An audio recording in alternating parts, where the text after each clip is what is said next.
Hello बच्चों, आज की इस वीडियो में देखेंगे 8th ग्रेड अभ्यास पुस्तिका कक्षा 7 विषय सामाजिक विज्ञान अध्याय 4 का संपूर्ण हल आज की इस वीडियो में देखेंगे।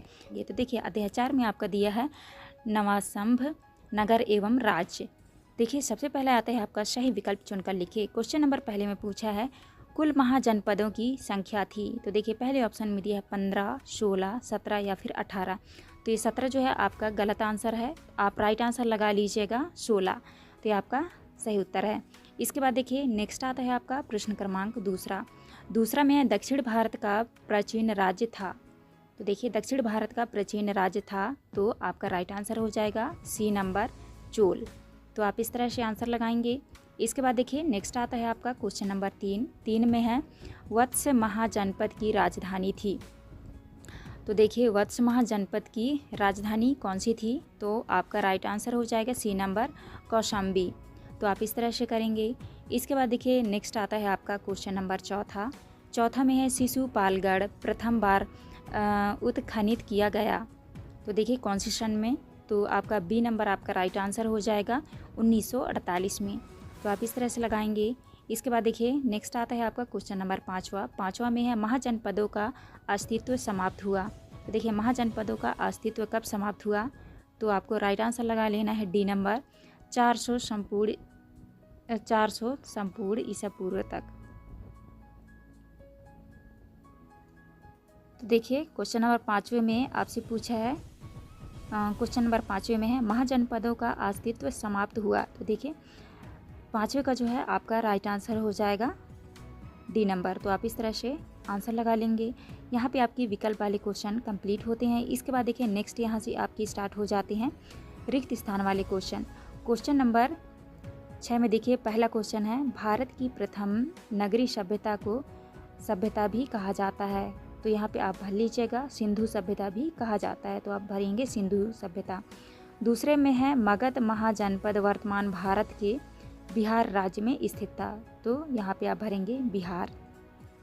नेक्स्ट आता है आपका तीसरा क्वेश्चन नंबर 3 में है दक्षिण भारतीय क्षेत्रों में नगर निर्माण की प्रक्रिया विकसित की गई थी। तो आपका यहाँ पे आंसर होगा, तो आप इस तरह से भरेंगे, यहाँ पे आंसर करेंगे। इसके बाद देखिए नेक्स्ट है आपका चौथा में है अंग्रेजी शब्द कास्ट डेस्टिस भाषा का शब्द है। तो यहाँ पे आपका हो जाएगा फ्रेंच भाषा का शब्द है। 5वें में है भारत के प्रारंभिक सिक्के तांबे धातु के बने होते थे। तो यहाँ पे आप भरेंगे तांबे। तो आप इस तरह से अच्छे से देख के रिक्त स्थान भर लीजिएगा। इसके बाद देखिए यहाँ से आपकी स्टार्ट हो जाते हैं अति लघु उत्तरीय वाले क्वेश्चन नंबर 7वें में महाजनपदों के फलने फूलने में सबसे अहम भूमिका किसकी थी? आपको उत्तर में करना है महाजनपदों के फलने फूलने में सबसे अहम भूमिका कृषि, व्यापार, शिल्प और नगरों के विकास की थी। आप इस तरह से 7वें के आंसर में करेंगे। नेक्स्ट आता है आपका प्रश्न क्रमांक 8 में है जनपद शब्द का क्या अर्थ है? तो आपको आंसर में करना है जनपद शब्द का अर्थ होता है निश्चित भूभाग जिसमें एक विशिष्ट जन समुदाय निवास करता था। इसके बाद देखिए 9वें में पूछा है महाजनपद काल के 3 प्रमुख दक्षिण भारतीय राज्यों के नाम लिखिए।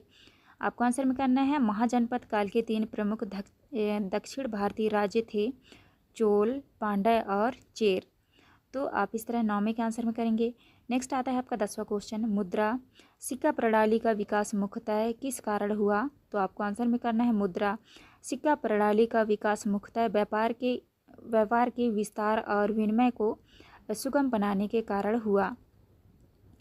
इसके बाद देखिए नेक्स्ट आता है आपका क्वेश्चन नंबर 11 में पूछा है वज्जी एवं मल्ल महाजनपदों को प्रारंभिक गणराज्य क्यों कहा गया है? तो आपको उत्तर में करना है वज्जी एवं मल्ल महाजनपदों को प्रारंभिक गणराज्य इसलिए कहा गया है क्योंकि इनका शासन जनता द्वारा चुने गए प्रतिनिधियों के हाथ में था। तो आप इस तरह से क्वेश्चन नंबर 11 के आंसर में करेंगे। इसके बाद देखिए यहाँ से आपके स्टार्ट हो जाते हैं लघु उत्तरीय वाले क्वेश्चन नंबर 12 में पूछा है महाजनपदों का विकास किस प्रकार हुआ? तो आपको आंसर में करना है महाजनपदों का विकास कृषि, व्यापार, शिल्प एवं नगरों के विकास के कारण हुआ। लोगों ने उपजाऊ भूमि पर खेती की, अवशेष उत्पादन से व्यापार बढ़ा, नगर बसने लगे और विभिन्न जनपद मिलकर महाजनपद बने। राजनैतिक संगठन मजबूत हुआ और शासन व्यवस्था विकसित हुई। तो आप इस तरह से महाजनपद का विकास, तो आप इस तरह से आंसर करेंगे। इसके बाद देखिए नेक्स्ट आता है आपका क्वेश्चन नंबर 13। क्वेश्चन नंबर 13 में पूछा है भारत की द्वितीय नगरीकरण के 2 प्रमुख स्रोत लिखिए। तो देखिए पहला स्रोत है औद्योगिकीकरण और दूसरा है परिवहन एवं संचार के साधनों का विकास। आप इस तरह से 13 के आंसर में करेंगे। नेक्स्ट आता है आपका क्वेश्चन नंबर 14। 14 में अधिकांश महाजनपद गंगा के मैदानी भागों में केंद्रित थी, उनके कोई 3 कारण लिखिए। तो देखिए पहला कारण है उपजाऊ एवं समतल भूमि की उपलब्धता, और दूसरा कारण है जल एवं प्राकृतिक संसाधनों की प्रचुरता, और तीसरा कारण है व्यापार एवं परिवहन की सुविधा। तो आप इस तरह से 14वें के आंसर में करेंगे। नेक्स्ट आता है आपका क्वेश्चन नंबर 15। क्वेश्चन नंबर 15 में है प्राचीन नगर शिशुपालगढ़ वर्तमान उड़ीसा में भुवनेश्वर का एक उपनगर को नगर व्यवस्था की समझाइए। तो आपको उत्तर में करना है शिशुपालगढ़ प्राचीन भारत की उत्तम नगर व्यवस्था का एक उदाहरण है। यह नगर 4 दीवारी से घिरा हुआ था तथा इसमें योजनाबद्ध सड़कों का जाल था। यहाँ जल निकासी थी, उत्तम व्यवस्था, अनाज भंडार, शिल्पकारों के मोहल्ले और व्यापारिक गतिविधियाँ विकसित थी। इससे पता चलता है कि नगर व्यवस्था सुव्यवस्थित एवं संगठित थी। तो आपको इस तरह से 15 के आंसर में करने हैं। नेक्स्ट है आपका क्वेश्चन नंबर 16। 16 में पूछा है महाजनपद काल में दक्षिण भारत के राज्यों से किन वस्तुओं का निर्यात किया जाता था।